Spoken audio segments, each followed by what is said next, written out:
किसान साथियों, गेहूं की फसल में बालियां निकलते समय हमें कौन सी गलती नहीं करनी चाहिए, आज हम इसी विषय में चर्चा करने वाले हैं। अगर आपकी भी गेहूं की बाली निकलने वाली है या फिर निकल आई है किसान साथियों, तो आज की संपूर्ण वीडियो देखिएगा, बहुत सी अच्छी जानकारी आपको मिलने वाली है। और जो भी आप का सवाल हो, जो भी आपका सुझाव हो, आप कमेंट भी कर सकते हैं। तो चलिए ज़्यादा समय नहीं लेते हैं और वीडियो को स्टार्ट करते हैं।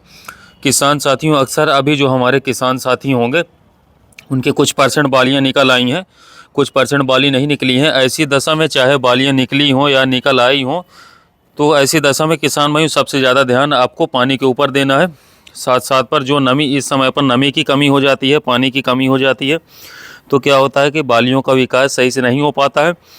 अगर बालियों का विकास सही से नहीं हो पाएगा तो भी हमें नुकसान होता है। नुकसान कैसे होता है? अगर बालियां सही से विकसित नहीं होती हैं तो हमारे दाने कम आते हैं, बालियां छोटी होती हैं, उनका भराव सही से नहीं हो पाता है। और मान लीजिए बालियां निकल आई हैं और उस समय पर नमी की कमी हो जाती है, तो दाने खाली रहने की समस्या हो सकती है। तो कुल मिलाकर पानी ज़्यादा तो भरना नहीं होता है, लेकिन नमी बना कर के रखिए। दूसरा सबसे बड़ी गलती हम क्या करते हैं कि अंधाधुंध खादों का इस्तेमाल। आपने कहीं कुछ देख लिया, सुन लिया, आप भी उसी का इस्तेमाल करते हैं, फ़ायदे से ज़्यादा नुकसान हो जाता है। कभी भी बहुत ज़्यादा खादें एक साथ नहीं डालनी चाहिए। अगर बहुत ज़्यादा कॉम्बिनेशन एक साथ डाल देते थे तो भी ज़्यादा कुछ लाभ नहीं मिलता है। कई बार हम कुछ दवाएं डाल देते हैं, उसमें खादों का इस्तेमाल कर देते थे, जिससे क्या होता है उनका लाभ हमें कम मिलता है, पैसा बर्बाद होता है। तो अपने विवेक, ये दिमाग के अनुसार खादों का इस्तेमाल करें। बस कहीं से आपने देख लिया, उन खादों का इस्तेमाल कर दिया, सही से खोजबीन करिए, उसके बाद आप कोई भी चीज़ का प्रयोग करिए। उसके साथ साथ अक्सर हम बालियां निकलने से पहले, जिन किसान साथियों की बालियां नहीं निकली हैं, उन किसान साथियों को NPK 05234 डालना होता है। लेकिन हम यहाँ पर भी गलती करते हैं, कई बार कुछ बालियां निकल आती हैं, वहाँ पर डालते हैं। जब खाद शुरुआती समय पर आप डालते हैं तभी लाभ मिलता है। गभोट अवस्था में अगर आप 05234 डालते हैं तो ही आपको अधिक लाभ मिलता है। NPK 05234 बालियाँ निकलने से पहले 1 से 1.5 किलोग्राम प्रति एकड़ के हिसाब से आपको इस्तेमाल करना चाहिए। अब बोरान भी आपको डालना होता है। बोरान का इस्तेमाल बालियाँ निकलने से पहले कर लीजिए, तभी ज़्यादा फ़ायदा मिलेगा। तो जो बोरान आता है 20% वाला, लगभग 100 से 125 ग्राम प्रति एकड़ के हिसाब से आपको इस्तेमाल करना होता है, तभी किसान साथियों आपको शानदार लाभ देखने को मिलेगा अपनी गेहूं की फसल। बोरान NPK 05234 बालियां निकलने से पहले आप इस्तेमाल करते हैं तो बहुत अच्छा, बहुत बढ़िया फ़ायदा आपको मिलता है। बालियां अच्छी आती हैं, बोरान से परागण अच्छा होता है। कई बार बोरान की कमी से परागण सही से न होने पाने के कारण दाने खाली रह जाते हैं। तो बोरान और 05234 किसान भाई, ये दोनों बहुत इंपॉर्टेंट खाद होती है हमारी गेहूं की फसल का। तो इसे आप खास बात का ध्यान रखें और सही समय पर किसान भाई सही मात्रा में ही इन खादों का उपयोग करें। बालियां निकलने से पहले आप इसको डालें। जब आपकी बालियां बाहर निकल रही होती हैं किसान साथियों, उस दशा पर 2 NPK आते हैं। एक आता है NPK किसान साथियों 05234 और एक आता है NPK 0050, आता है 13045। अगर 0050 किसान भाइयों बाली निकल जाने के बाद डालें, 13045 उस अवस्था पर डालें जब थोड़ा बहुत पीलापन देखने को मिले, क्योंकि पीलापन हो जाता है तो पौधे में भोजन का निर्माण नहीं हो पाता। जो फ्लैग लीफ होती है, अगर उसमें पीलापन हो जाता है तो दिक्कत हो सकती है।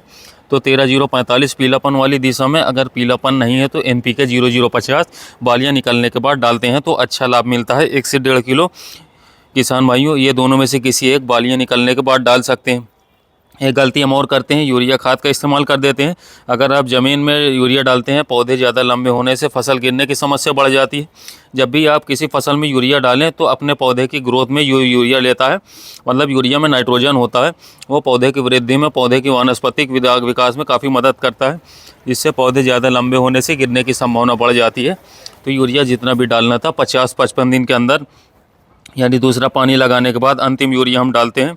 उसके बाद हम यूरिया के साथ साथ कोई भी ऐसी खाद जिसका हम ज़मीन में, मिट्टी में इस्तेमाल करते हैं, वो हम नहीं डालते हैं।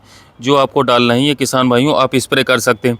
बाईजान गभोट अवस्था में अगर पीलापन आपको दिखता है तो जो आप 05234 डालते हैं वो 1 से 1.5 किलोग्राम आप दानेदार यूरिया भी घोल करके स्प्रे कर देते हैं। अगर पीलापन नाइट्रोजन की कमी से है तो वो दूर हो जाएगा। अब यहाँ पर एक हम और गलती करते हैं, जब हमारी गेहूँ में बालियाँ निकलती हैं उसके बाद फ्लावरिंग की अवस्था आती है, फूल आते हैं, तो जो फूल आते हैं उस समय पर बहुत सावधानी बरतनी होती है।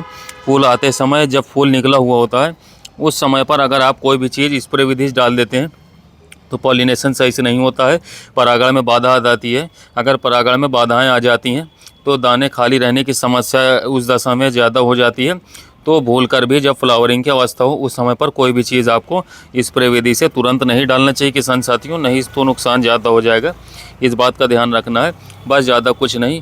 आपको किसान साथियों 3 पॉइंट का ध्यान रखना है। आपको नमी बना करके गेहूं में रखना है।